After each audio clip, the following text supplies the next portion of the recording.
It's funny you talk about how you were raised, and the reason you have the interest in the horror movies and the cosplay now is because of your relationship with your father. Well, Josh will attest to this.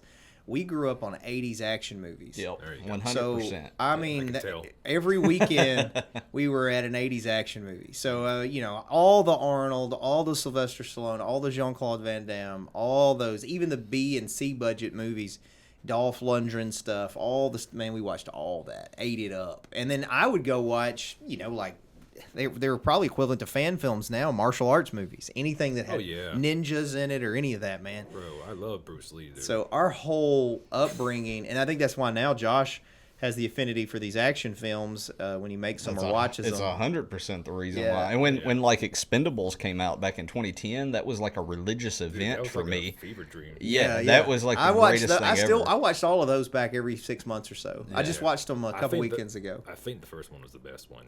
I would agree. The second Expendables 2 has the greatest first 10 minutes of any movie ever made. Though. It also has the best boss fight because Jean-Claude Van Damme was awesome. yeah, he was. He's got them kicks, man. Oh yeah. I like the first one because I'm a stickler for what you call it, Stone Cold Steve Austin. Oh yeah, being a badass and whatnot. Yeah, he broke Stallone's neck too. Yeah, okay. You can say whatever you like. The second one is the second one where Chuck Norris comes out. Yes, that was one of my favorite scenes. All of a sudden they're about to lose, and then the next thing you know, everything's blowing up. Out. Yeah, and he actually used the Chuck Norris joke. Yeah. Mm-hmm. He's like Sylvester Stallone, Barney. He says, "I heard you got bit by a rattlesnake," and he said, "Yeah." And after 7 excruciating days, the snake finally died. Yeah. Thought that was funny. He did Chuck Norris, he started a fight league back, 15, 20 years ago now, called the World Combat League. And back then I was training to fight in it. It's a kickboxing league, and it was trying to be competitive with UFC, and they had there's like a pit that you would kickbox in. Anyway, I went to Las Vegas and was ringside and watched one of the fights, and it's his company, and he walked by, Chuck Norris did. Right. And it was funny because they were playing those jokes. So as he walks by, you're hearing these jokes about him, and he's right there. And for me, as a martial arts guy, he's this huge icon. So nice guy. And I hear he's genuine. He's one of the only guys that I haven't met yet that is in that whole world. And I hear he's a really nice guy. Like, I met Jackie Chan. I met several of them in that genre. Right. But anyway, so he's somebody and he ages so gracefully, too. Yeah, he's working on 90? All of them have. Look, I don't know about the people watching.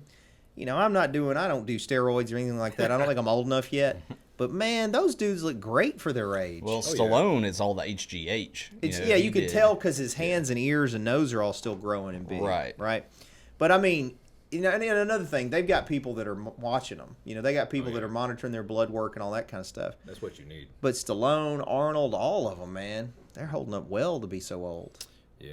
And they're doing another, what was the Stallone movie that I heard they're doing? They're doing another Expendables. I was hoping they were going to do another one of those. But I hear they were going to do, it was either a Rocky or it was another one of those movies. Well, they were going to do Creed 2. I think he actually stepped down from it or something like that. Or Creed 3. Yeah, I don't think he's not going to be in Creed 3, yeah, my understanding. I think he didn't. It was like creative differences or whatnot. Or it could, yeah. I don't remember actually. My guess is they'll open Creed 3 with some line or something stating that Rocky has passed or something. He'll just have passed off screen. Pretty lame. Yeah, I agree. I think that's a dumb way to go out. But. Yeah, they try to do that with the second one. It's like, he's going to die. And like, maybe they tried to kill him off. Like, let's just get rid of this man. That's, I liked the last Rocky.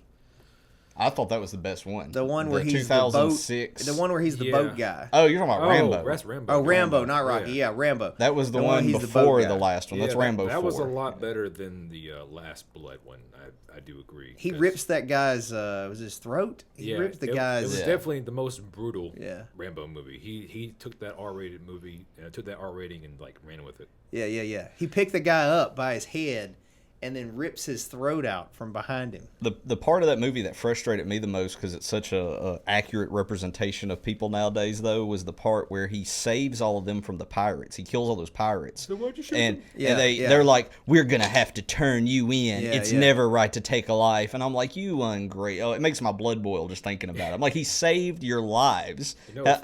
Show appreciation. Instead you're going to turn him in. It's so dumb. But that's society nowadays. A funny story about that movie, actually. I forget what country it takes place in, but Looks like Cambodia or something Yeah, like that. apparently Stone Cold. It was Burma. He got a lot of death threats from that country. He's like, if you ever come to this country again for depicting us as killers, we're going to kill you. Well, that's why he made that movie. So it was Burma, and the reason he made that film was because he wanted to draw attention to what was going on over there, because the media was kind of just ignoring it and shying away from all the atrocities that were happening over there.